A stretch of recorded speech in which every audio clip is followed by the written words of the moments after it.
Hari ini, kami mengeksplorasi dampak tarif Trump terhadap rantai pasokan otomotif AS Meksiko yang mengganggu produksi, menaikkan harga mobil, dan mengguncang pasar global.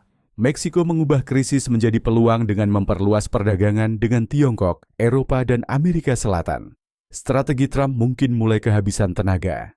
Dari kanal penjelajahan elang. Bagaimana krisis dimulai? Krisis dimulai dengan kebijakan ekonomi proteksionis Donald Trump, khususnya penekanannya pada tarif sebagai cara untuk mengurangi defisit perdagangan dan melindungi pekerja Amerika.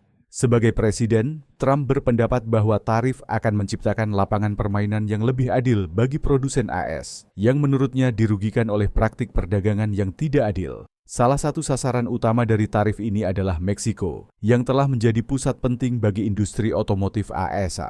Alasan dibalik penargetan Meksiko secara khusus berakar pada ketergantungan mendalam sektor otomotif AS terhadap produksi di negara tersebut.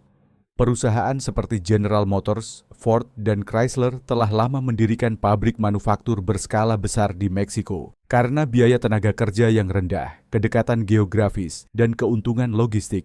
Hasilnya adalah rantai pasokan lintas batas yang berkembang pesat, dengan pabrik-pabrik di Meksiko memasok komponen penting ke pabrik perakitan di AS. Hingga tahun 2024, sekitar 40% suku cadang mobil yang masuk ke AS bersumber dari Meksiko, menjadikan hubungan antara kedua negara sangat penting bagi industri otomotif AS. Namun, Trump melihat ketergantungan besar pada Meksiko sebagai ancaman terhadap manufaktur Amerika. Dia memberlakukan tarif hingga 25% pada mobil dan suku cadang otomotif yang diimpor dari Meksiko, dengan tujuan mengurangi ketidakseimbangan perdagangan dan mendorong perusahaan untuk membawa produksi kembali ke AS, sehingga menciptakan lapangan kerja bagi pekerja Amerika. Meskipun strategi ini tampak logis di atas kertas, dampaknya sangat luas dan mengganggu seluruh rantai pasokan otomotif.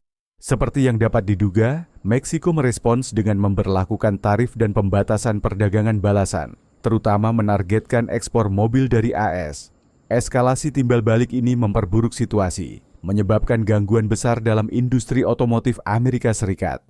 Pabrik-pabrik otomotif di seluruh negeri mulai mengalami kekurangan komponen penting, terutama karena aliran suku cadang dari Meksiko terhenti.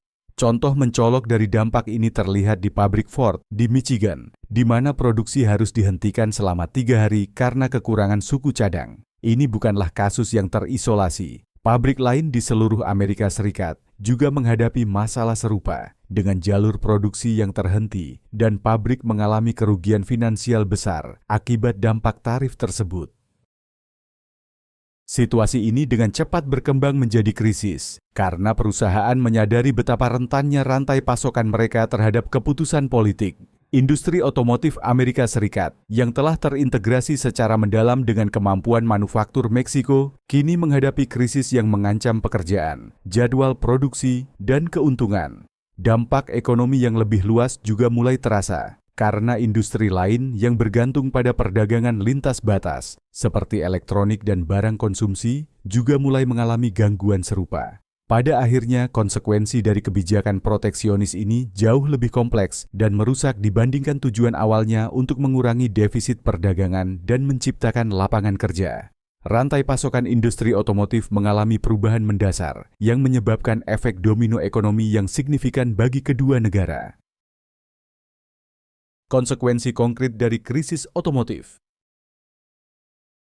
Pembatasan transportasi yang diberlakukan oleh Meksiko sebagai respons terhadap tarif AS menciptakan tantangan besar bagi perusahaan-perusahaan Amerika yang sangat bergantung pada rantai pasokan lintas batas.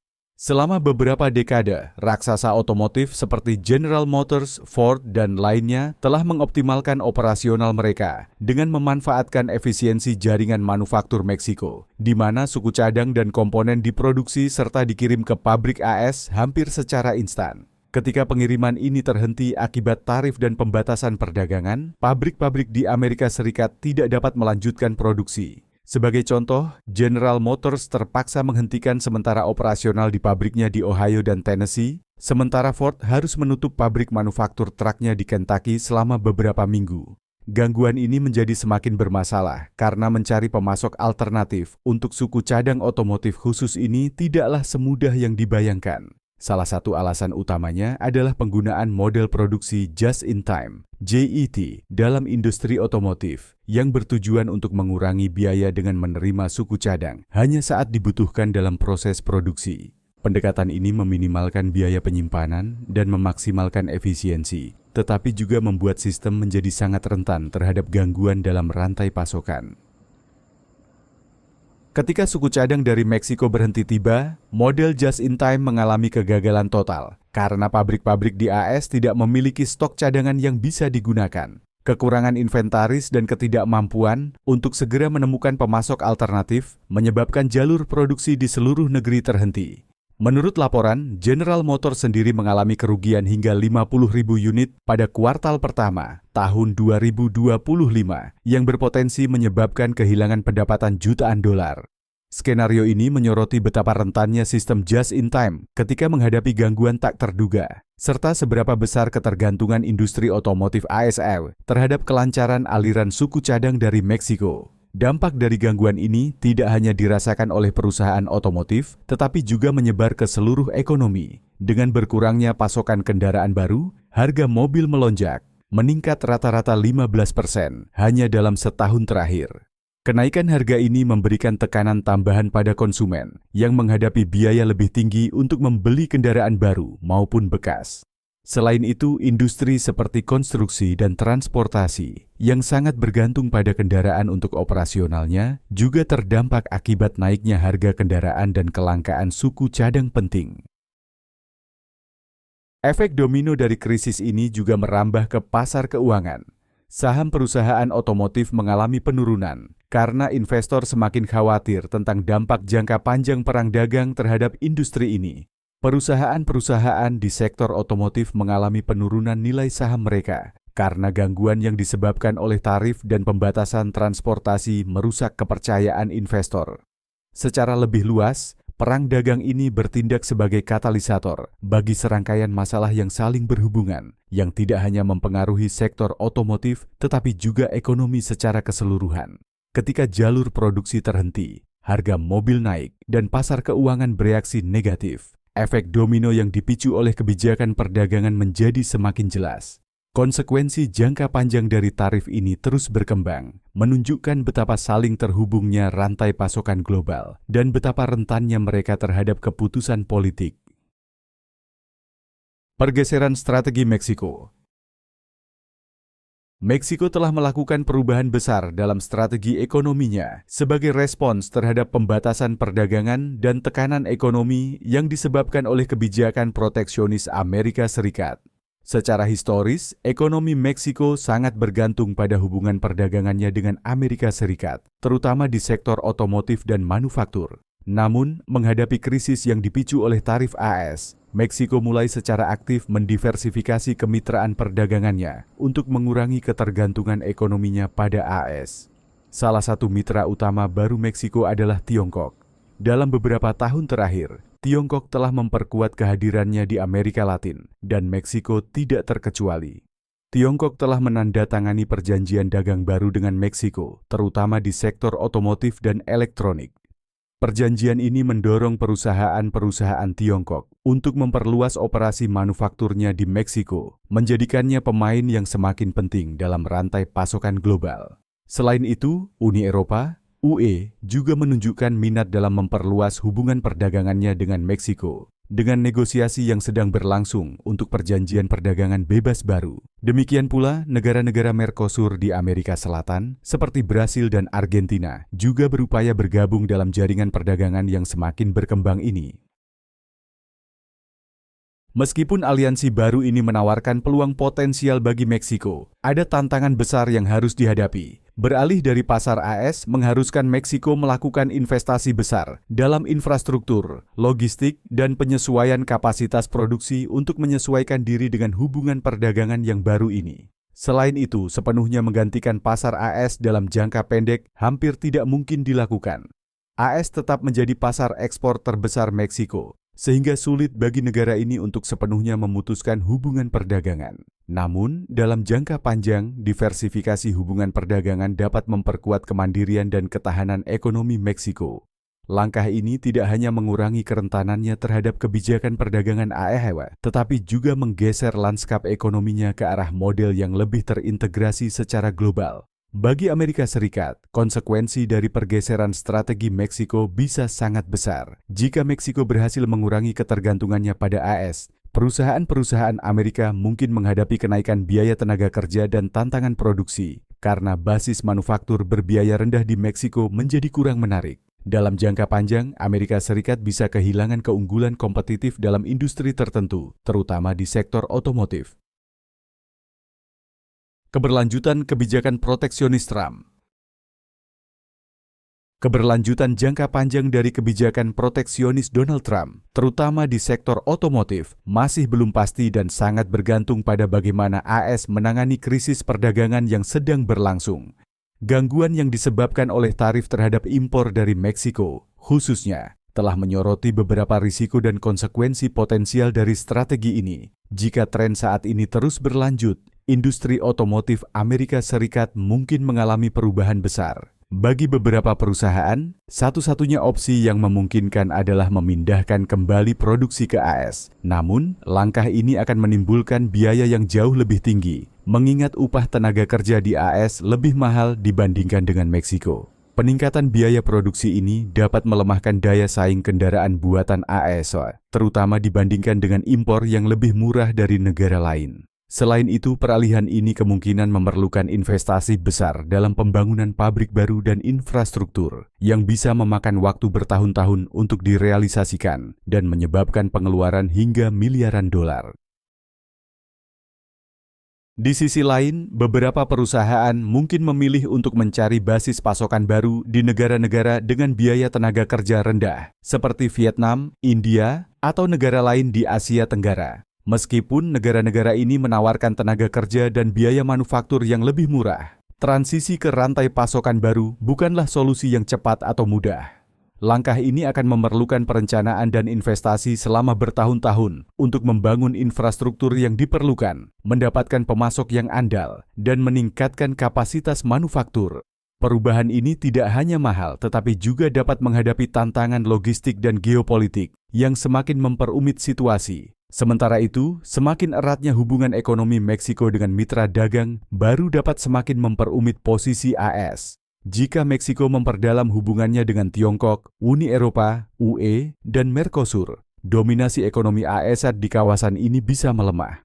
Pergeseran ini dapat mengganggu keseimbangan perdagangan global, terutama bagi perusahaan-perusahaan Amerika Serikat yang selama ini bergantung pada Meksiko sebagai pusat manufaktur. Seiring dengan diversifikasi jaringan perdagangan Meksiko, negara ini dapat mengurangi dampak negatif tarif AS dan mengurangi ketergantungannya pada pasar AS yang berpotensi mengubah lanskap manufaktur global dalam jangka panjang. Pergeseran Australia menuju Tiongkok.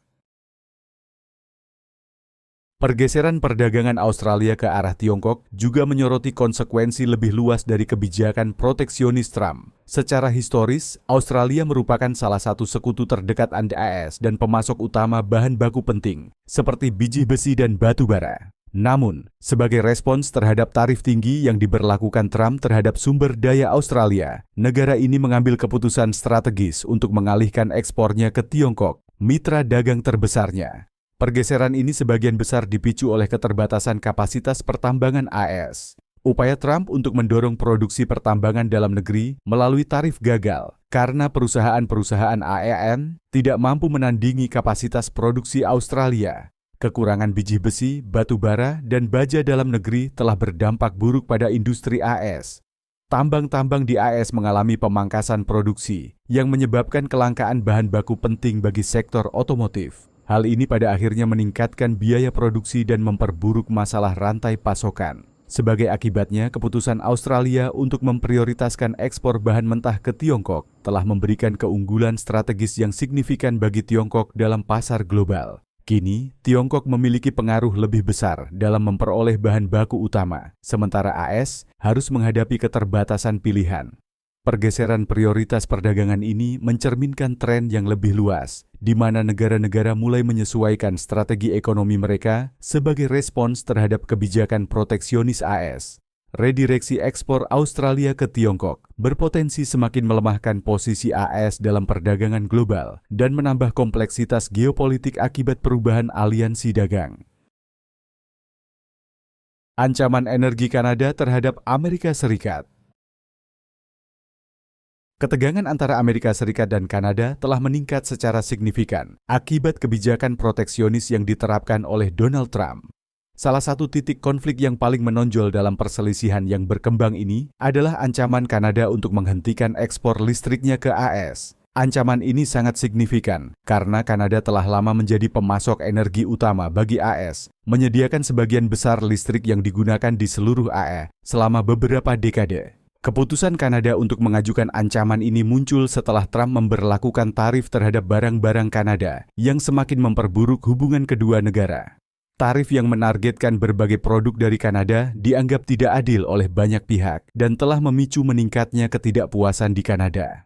Perdana Menteri Ontario secara khusus menegaskan bahwa Kanada siap membalas dengan mengurangi ekspor listrik ke AS sebagai tanggapan atas praktik perdagangan yang dianggap merugikan dan tidak adil. Langkah ini akan sangat berdampak, mengingat listrik dari Kanada memainkan peran penting dalam menjalankan industri, rumah tangga, dan bisnis di AES, terutama di wilayah Timur Laut dan Midwest, di mana pasokan energi dari Kanada sangat diperlukan. Tindakan seperti ini belum pernah terjadi sebelumnya di Amerika Utara, di mana arus energi lintas batas selama ini dianggap stabil dan dapat diandalkan. Ancaman untuk menghentikan ekspor listrik tidak hanya mencerminkan ketidakpuasan ekonomi, tetapi juga menandai pergeseran geopolitik yang lebih luas. Kesediaan Kanada untuk mengambil langkah seperti ini menegaskan semakin besarnya frustrasi sekutu AS terhadap kebijakan proteksionis Trump dan perang dagang yang ia picu. Jika Kanada benar-benar melaksanakan ancamannya, hal ini dapat mengganggu sektor energi, menyebabkan kenaikan harga listrik di beberapa wilayah AS. Serta memicu efek domino pada industri lain yang bergantung pada sumber daya Kanada, seperti manufaktur dan transportasi. Perselisihan energi yang sedang berlangsung antara Amerika Serikat dan Kanada dapat membawa konsekuensi yang luas. Jika Kanada benar-benar menghentikan ekspor listriknya, negara bagian AS yang bergantung pada pasokan listrik Kanada bisa menghadapi pemadaman besar-besaran. Ini berpotensi memicu konflik perdagangan yang lebih besar, yang dapat menyebabkan kerugian ekonomi yang signifikan bagi kedua negara. Situasi ini masih belum pasti, dan hanya waktu yang akan menentukan bagaimana konflik ini akan berkembang. Jika Anda merasa konten ini bermanfaat, jangan lupa untuk berlangganan saluran ini dan ikuti kami untuk mendapatkan pembaruan terbaru.